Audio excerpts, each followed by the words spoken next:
తిరువన్నమలై పర్వతం చుట్టూ చేసే గిరి ప్రదక్షిణలో శివుడు 8 దిక్కుల్లో 8 లింగాల రూపంలో కనిపిస్తాడు. వాటిలో ఇంద్రలింగం మొదటిది.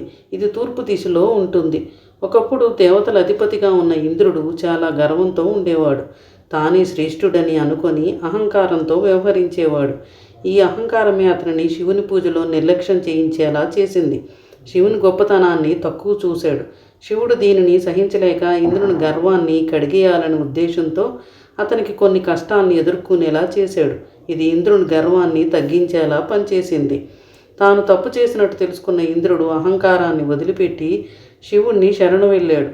తిరువన్నమలైకి వచ్చి పర్వతాన్ని తలగా భావించి తూర్పు వైపున ఒక లింగాన్ని ప్రతిష్ఠించి భక్తితో శివుణ్ణి పూజించాడు. ఇంద్రుని భక్తిని చూసి శివుడు తృప్తిపడి అతన్ని క్షమించాడు. అప్పటి నుంచి ఆ లింగాన్ని ఇంద్రలింగం అని పిలుస్తున్నారు. గిరి ప్రదక్షిణ చేసే భక్తులు ముందుగా ఈ ఇంద్రలింగాన్ని దర్శించుకుంటారు. ఇది తూర్పు వైపున ఉండడం వలన ఉదయకాలంలో దీన్ని దర్శించడం ఎంతో పవిత్రమని నమ్ముతారు.